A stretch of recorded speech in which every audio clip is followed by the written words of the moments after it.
नमस्कार दोस्तों। आज मैं सीटेट के लिए नए प्रश्न नए विचार ये जो एक टॉपिक है कक्षा 6 के इतिहास की पुस्तक से संबंधित है और सीटेट में इससे जुड़े हुए सवाल बार बार पूछे गए हैं।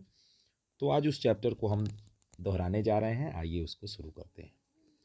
दोस्तों, ये चैप्टर जो है बुद्ध, महावीर स्वामी और उपनिषदों से संबंधित है। इस चैप्टर में सबसे पहले बुद्ध की कहानी दी गई है। भगवान बुद्ध बौद्ध धर्म के संस्थापक थे और जैसा कि आप लोग पेज पर देख पा रहे हैं कि ये बताया गया है कि उन्हें हम गौतम के नाम से भी जानते हैं और उनका जन्म लगभग 2500 वर्ष पहले आज से हुआ था। और महाजनपद काल में जब बहुत सारे महाजनपदों का निर्माण हुआ, उसी दौरान एक शाक्य गणराज्य था और उसी शाक्य गणराज्य में क्षत्रिय कुल में भगवान बुद्ध का जन्म हुआ। आगे चल कर के उन्होंने घर के सुखों को छोड़कर गृह त्याग किया और गृह त्याग करने के पश्चात कई वर्षों भ्रमण करने के पश्चात वर्तमान बिहार के बोध गया में उन्हें एक पीपल वृक्ष के नीचे ज्ञान की प्राप्ति हुई थी। तो आप लोग इस बात को ध्यान रखेंगे। और उन्होंने वाराणसी के निकट सारनाथ में उन्होंने अपना पहला उपदेश दिया था, अपने 5 गणधर शिष्यों को दिया था। सारनाथ को हम मृगदाव या ऋषिपत्तनम ऋषिपत्तनम के नाम से भी जानते हैं। और आगे के जीवन काल में उन्होंने पैदल यात्रा करने के साथ साथ पूरा जीवन व्यतीत किया। भगवान बुद्ध ने जो शिक्षा दी है उसे हम 4 आर्य सत्य के रूप में, अष्टांगिक मार्ग के रूप में और 10 सील के रूप में जानते हैं।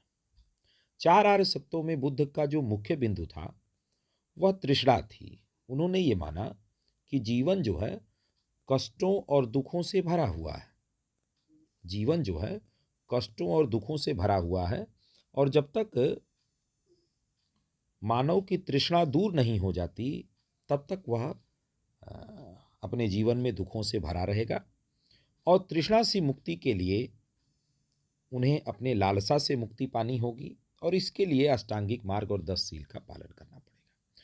तो इन बिंदुओं को ध्यान रखना है दोस्तों। बहुत ज़्यादा नहीं पढ़ना है, जो दिया गया है बस उतने ही बिंदुओं को अगर आप ध्यान रखेंगे तो परीक्षा में आप बीट कर जाएंगे।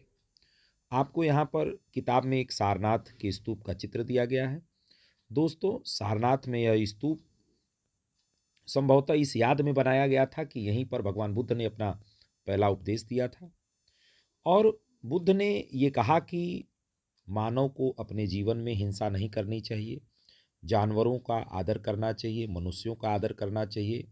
और बुद्ध ने ये भी कहा, जैसा कि आप पुस्तक में देख पा रहे हैं, कि हमारे जो कर्म हैं वो चाहे अच्छे हों या बुरे हों, वही वर्तमान जीवन के साथ बाद के जीवन को भी प्रभावित करते हैं।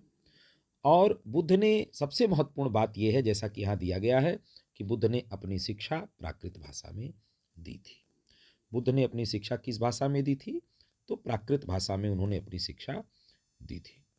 इसके साथ साथ आगे बढ़ा जाए तो उपनिषद के बारे में आपकी पुस्तक में दिया गया है। उपनिषद का जो शाब्दिक अर्थ होता है, ध्यान रखेंगे, गुरु के समीप बैठना। और दोस्तों, आपसे पूछा जाएगा कि उपनिषद में किसका वर्णन है, तो अब देखिए यहाँ लिखा है आत्मा, ब्रह्म और सार्वभौम आत्मा का वर्णन उपनिषद में किया गया है। और उपनिषद ये मानते हैं कि आत्मा और ब्रह्म एक ही है। आत्मा और ब्रह्म एक ही है, दोनों एक दूसरे से अलग नहीं है। इसी को अद्वैतवाद के रूप में भी हम जानते हैं। उपनिषदों का विषय मृत्यु के बाद के जीवन भी है। मृत्यु के बाद जीवन, मृत्यु के बाद क्या हुआ, इस विषय में भी उपनिषदों पे चर्चा की गई है। इसके साथ साथ ये देखा जाए उपनिषदों में, तो उपनिषद का जैसा आप पीछे अभी आप देख रहे थे, यहाँ आपकी किताब में लिखा हुआ है कि उपनिषदों में जो विधि है किसी भी विषय को बातचीत करने की, बताने की, तो वह वार्तालाप है।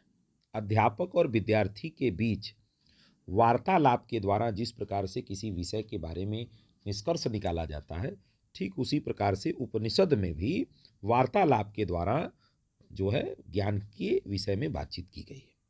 तो दोस्तों, उपनिषद में किसकी बातचीत है? तो जैसा हम देख पा रहे हैं, आपकी पुस्तक में लिखा हुआ है कि पुरुष, ब्राह्मण और राजा, ये 3 लोग मुख्यतया चर्चा में भाग लेते थे।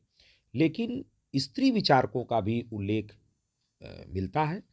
जैसे इसमें अगर हम नाम देखें तो गार्गी के बारे में यहाँ पर लिखा हुआ है। तो गार्गी जो है वो राज दरबारों में होने वाले वाद विवाद में भाग लेती थी। गार्गी के अलावा देखा जाए तो अपाला हैं, लोपमुद्रा हैं, घोषा हैं, मैत्रेयी जैसी महिलाओं का भी उल्लेख मिलता है। इसके साथ साथ सत्यकाम जाबाल नाम का एक बच्चे का वर्णन मिलता है उपनिषद में, और इनके नाम से जाबालोपनिषद नाम का एक उपनिषद भी है। किस नाम से? जाबाली के नाम से जो है एक उपनिषद भी है। तो यह एक दासी पुत्र थे और ऋषि गौतम का यहाँ नाम मिला है। ऋषि गौतम ने इन्हें जो है अपना शिष्य स्वीकार किया था। साथ ही उपनिषद में भी बताया गया है कि किस प्रकार से मानव जो है वो मृत्यु के बाद के जीवन की बात करता है। जैसे अगर हम कठोपनिषद, ईशावास्योपनिषद आदि अनेक उपनिषद हैं। उपनिषदों की संख्या 108 है। ध्यान रखेंगे, उपनिषदों की संख्या कितनी है? तो 108 है। शंकराचार्य नाम के एक प्रसिद्ध विद्वान हुए हैं और उन्होंने उपनिषदों पर बहुत सारा भाष्य लिखा हुआ है। और शंकराचार्य ने उपनिषद के दर्शन को आगे बढ़ाया। आगे चल करके उन्होंने 4 पीठों की भी स्थापना की हुई है।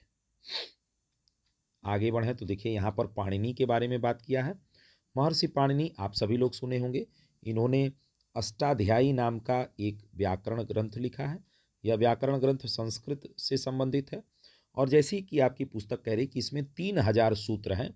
सूत्र विधि से लिखा गया है, ऐसे सूत्र जो बीज गणित की तरह हैं।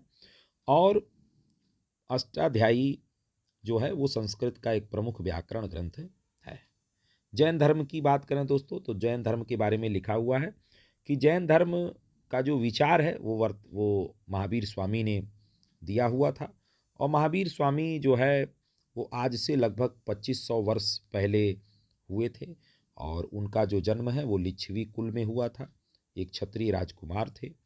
12 वर्षों तक उन्होंने कठिन साधना की और 12 वर्षों की कठिन साधना के पश्चात उन्हें ज्ञान प्राप्त हुआ।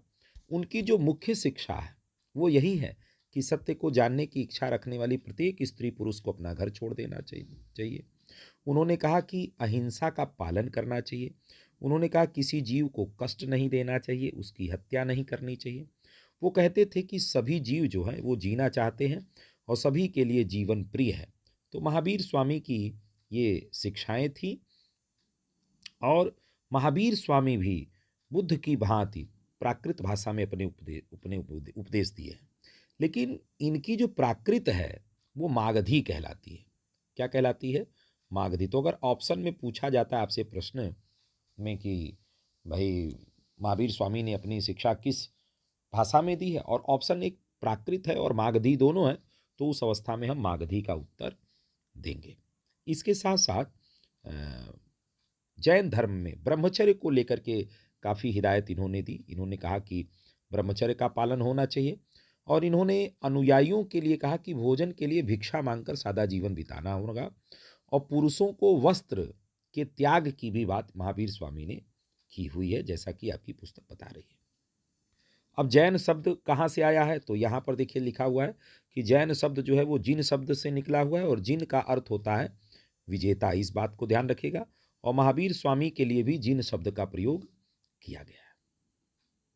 साथ ही आगे देखें तो आपकी पुस्तक में बताया गया है कि मुख्यतः व्यापारियों ने जैन धर्म का समर्थन किया और किसानों के लिए इन नियमों का पालन करना कठिन था। ऐसा क्यों था? क्योंकि जो व्यापारी था वो एक स्थान पर रहता था, उसे जगह जगह जाना नहीं था, जबकि किसान जो था उसे अपने फसल की रक्षा के लिए, खेतों को बोने के लिए अनेक कीड़ों मकोड़ों को मारना पड़ता था। तो जैन धर्म में जो अहिंसा की परिकल्पना है वो कहीं न कहीं किसानों को उसे अपनाने से रोक रही थी। इसी नाते सबसे ज़्यादा जो जैन धर्म का विकास है वो व्यापारियों के मध्य दिखता है। और उत्तर भारत में अगर हम देखें तो गुजरात, तमिलनाडु और दक्षिण भारत में तमिलनाडु, कर्नाटक में ये फैला। और जैन धर्म की शिक्षाओं को लगभग 15 वर्ष पूर्व गुजरात के वल्लभी नामक स्थान पर संकलित किया गया था। इसके आगे संघ की बात की गई है। देखिए दोस्तों, चाहे वो जैन धर्म हो चाहे वो बौद्ध धर्म हो, दोनों जो है वो संघ की बात करते हैं। और संघ में अगर हम बौद्ध संघ की बात करें तो बौद्ध संघ के भिक्षुओं के रहने के लिए उनके कार्य क्रियाकलाप से संबंधित जो नियम था वो विनय पिटक नामक ग्रंथ में मिलते हैं। देखिए, बौद्ध धर्म में त्रिपिटक का वर्णन है, त्रिपिटक का वर्णन है। और त्रिपिटक में 3 ग्रंथ आते हैं, जिसमें पहला जो ग्रंथ है वो सुत्त पिटक है। पहला जो ग्रंथ है वो सुत्त पिटक है। सुत्त पिटक का संबंध जो है वो भगवान बुद्ध के उपदेशों से है। और जो दूसरा ग्रंथ है वो जैसा आपकी पुस्तक में दिया ही है, विनय पिटक। और विनय पिटक में जो है वो बौद्ध संघ के नियमों का वर्णन है। और लास्ट जो है वो अधिधम्म पिटक है। लास्ट तीसरा कौन सा? अधिधम्म पिटक। और जो अधिधम्म पिटक है ये बौद्ध धर्म में उसके दर्शन का ग्रंथ है। तो इन तीनों ग्रंथों को सम्मिलित रूप में हम त्रिपिटक कहते हैं। इसके आगे बढ़ें तो आपकी पुस्तक में बताया गया है कि संघ में जब प्रवेश करना होता था तो बच्चों को अपने माता पिता से, दासों को अपने स्वामी से, राजा के लोगों को राजा से, कर्जदारों को देनदारों से अनुमति लेनी पड़ती थी। स्त्री को अपनी पति से भी अनुमति लेनी पड़ती थी, तभी कोई बौद्ध संघ में प्रवेश पा सकता था। बौद्ध संघ में रहने के लिए भिक्षाटन करना पड़ता था। और इसी कारण से भिक्षु और भिक्षुणी शब्द का प्रयोग स्त्री और पुरुषों के लिए किया गया है। और ये सारे लोग एक दूसरे की सहायता करते थे और लोगों की सहायता करते थे। और इस संघ में ब्राह्मण, क्षत्रिय, व्यापारी, मजदूर, नाई, गणिकाएँ, दास आदि अनेक लोगों ने प्रवेश लिया। और बौद्ध संघ से संबंधित यहाँ एक तथ्य दिया गया है कि ये देखिए, यहाँ एक सुंदर सी फोटो दी गई है। ये फोटो जो है ये वर्तमान में महाराष्ट्र के कार्ले नामक स्थान पर है। यहाँ पहाड़ी को काट करके और इसमें बौद्ध संघ के लोग रहते थे। और बौद्ध संघ के लोग जहाँ पर रहते थे उसे हम बिहार कहते हैं। सामान्यतः बौद्ध संघ के अथवा जैन संघ के जो लोग थे वो साल में एक एक जगह से दूसरे स्थान पर घूमते रहते थे, उपदेश देते थे। लेकिन जब वर्षा ऋतु आती थी तो यात्रा कठिन हो जाता था, तो एक ही स्थान पर रहते थे। जैसे भगवान बुद्ध की अगर बात करें तो बुद्ध भी ज़्यादातर जीवन अगर हम देखें तो बिहार के नदी क्षेत्रों में उन्होंने बिताया और वहाँ जगह जगह उपदेश दिया। लेकिन जब वर्षा होती थी, वर्षा ऋतु में, तो वह श्रावस्ती चले आते थे। और इसी नाते ये जब ये प्रश्न पूछा जाता है कि बुद्ध ने अपना सबसे अधिक जो उपदेश है वो कहाँ दिया था, तो बुद्ध ने, ध्यान रखिएगा, बुद्ध ने अपना सर्वाधिक उपदेश जो है वो श्रावस्ती में दिया हुआ है। लेकिन बौद्ध संघों के जो अस्थाई जो शरणस्थल के रूप में उभरे आगे चल करके, वही क्या कहलाए, वही जो है बौद्ध विहार के रूप में जाने जाते हैं अथवा जैन विहारों के रूप में भी जाने जाते हैं। अब ये कैसे बनते थे, तो जैसा आपकी पुस्तक में यहाँ देखिए दिया गया है कि आरंभ में ये लकड़ी के बनाए गए, बाद में ईंटों का प्रयोग हुआ और पश्चिम भारत में कुछ पहाड़ियों को काट करके भी बौद्ध अथवा जैन संघों का निर्माण किया गया है। इसके आगे बढ़े मैं तो देखिए, यहाँ पर एक तथ्य लिखा गया है कि जिस प्रकार से महासागरों के मिलने से नदियों की पहचान समाप्त हो जाती है, ठीक उसी प्रकार जब भिक्षुओं की श्रेणी में लोग प्रवेश करते तो अपना वर्ण, श्रेणी, परिवार सब त्याग देते हैं और सब एकाकार हो जाते हैं। तो अनेक लोगों ने इसमें प्रवेश किया। अच्छा, बौद्ध विहारों के निर्माण के लिए जो है व्यापारियों ने, राजाओं ने और भूस्वामियों ने बहुत दान दिया है। उन्हीं के दान से ये निर्मित हुआ है या निर्मित हुए। इसके साथ साथ देखिए, यहाँ आश्रम व्यवस्था के बारे में वर्णन दिया गया है। देखिए, आश्रम जो है वो 4 हुआ करते थे। कितने आश्रम थे? 4। ब्रह्मचर्य, गृहस्थ, वानप्रस्थ और संन्यास। तो ब्रह्मचर्य के अंतर्गत ब्राह्मण, क्षत्रिय, वैश्य से अपेक्षा की जाती थी कि वे सादा जीवन बिताकर वेदों का अध्ययन करेंगे। और गृहस्थ आश्रम में उन्हें विवाह करके गृहस्थ के रूप में रहना होता था। और वानप्रस्थ में उन्हें जंगल में साधना करनी होती थी, और जब सब कुछ त्याग देते थे तो सन्यासी का जीवन वो जीते थे। और प्रायः स्त्रियों को वेद पढ़ने की अनुमति नहीं थी, ऐसा यहाँ बताया गया है, और उन्हें अपने पतियों द्वारा पालन किए जाने वाले आश्रमों का ही अनुसरण करना होता था। यानी कहीं न कहीं जो पति का आश्रम होता था वही पत्नी का भी आश्रम होता था। तो इतनी बातें आपकी पुस्तक में दिया गया है। लेकिन दोस्तों जो पुरानी वाली पुस्तक थी उसमें कुछ और फैक्ट्स भी दिए गए थे, इसमें से हटा दिए गए। तो मैंने जो नोट्स आप लोगों के लिए कवर किया हुआ है, तो आइए ज़रा उस वहाँ पर चलते हैं। और ये देखिए हमने जो नोट्स शेयर किया है तो उसमें भी वही तथ्य हमने सारे बताए हैं कि महात्मा बुद्ध, एक बार मैं दोहरा देता हूँ फिर से, महात्मा बुद्ध जो हैं वो बौद्ध धर्म के संस्थापक हैं, और इनका जो जन्म है वो 2500 वर्ष पूर्व शाक्य गणराज्य के क्षत्रिय कुल में हुआ। बोध गया में इनको ज्ञान प्राप्त हुआ। पहला उपदेश सारनाथ में दिया। मृत्यु इनकी कुशीनारा में हुई। और 4 आर्य सत्य इनका उपदेश है, जिसमें दुख को ही ये जीवन का कष्ट बताते हैं। दुख ही के कारण जो है जीवन में सब कुछ है, और अगर दुख का निवारण हो जाए तो सब कुछ निवारित हो सकती है। और दुख का कारण उन्होंने बताया कि तृष्णा है। क्या बताया? तृष्णा है। अच्छा, इसके आगे बढ़ें तो मैंने नोट्स में आप लोगों को देखिए बताया है कि बुद्ध की शिक्षाएं जो हैं वो प्राकृत भाषा में थी, और ऐसा उन्होंने इसलिए किया क्योंकि प्राकृत भाषा आम जन की भाषा थी। ये सब तो मैंने पीछे वीडियो में आपको बताया ही है। और देखिए ये एक तथ्य है जो पुरानी वाली पुस्तक में था और जो नई वाली पुस्तक में नहीं है, कि जो बौद्ध धर्म है वो 2 शाखाएं रही, महायान और थेरवाद। तो महायान जो है वो बौद्धों की नई शाखा है। इसमें बुद्ध की, ये लोग बुद्ध की मूर्ति पूजा करते थे। मथुरा और तक्षशिला में बहुत सारी बुद्ध की मूर्तियां बनी। देखिए दोस्तों, मथुरा की जो मूर्ति है उसे मथुरा कला कहते हैं, और जो तक्षशिला की मूर्ति है उसे हम गांधार कला के रूप में जानते हैं। और ये लोग बोधिसत्व में विश्वास करते थे। बोधिसत्व ये वो लोग रहते थे जो एकांत जीवन न जी करके लोगों के बीच में रहते थे, लोगों का सेवा सत्कार करते थे। और महायान शाखा के लोगों का जो विस्तार है वो चीन, मध्य एशिया, कोरिया और जापान में हुआ। जबकि थेरवाद जो है ये प्राचीन बौद्ध भगवान बुद्ध के मूल सिद्धांतों को मानने वाले लोग हैं, और ये लोग श्रीलंका, म्यांमार, थाईलैंड और इंडोनेशिया में सबसे ज़्यादा फैले हुए हैं। और दोस्तों ये सब तो मैंने आप लोगों को अभी पीछे बता ही दिया। आगे बढ़ते हैं। ये भी जैन धर्म के बारे में भी मैंने बता दिया है आप लोगों को। उपनिषद के बारे में भी अभी मैंने बता दिया है आप लोगों को, जैसा आप देख पा रहे हैं। और नई वाली पुस्तक में ये नहीं दिया हुआ है। पुरानी वाली पुस्तक में षड दर्शन के बारे में बात किया हुआ, तो ये भी थोड़ा आप ध्यान रखेंगे कि 6 दर्शन रहे हैं। और 6 दर्शनों में देखिए दोस्तों, वैशेषिक के ऋषि कणाद, न्याय के गौतम, सांख्य के कपिल, योग के पतंजलि, पूर्व मीमांसा के जैमिनी, उत्तर मीमांसा के व्यास इसके संस्थापक रहे हैं। ये ध्यान रखिएगा। और चीनी यात्रियों के बारे में पुरानी पुस्तक में वर्णन किया हुआ है। 3 चीनी यात्री, एक फाहियान का नाम है, दूसरा वेनसांग है, और तीसरे इत्सिंग है।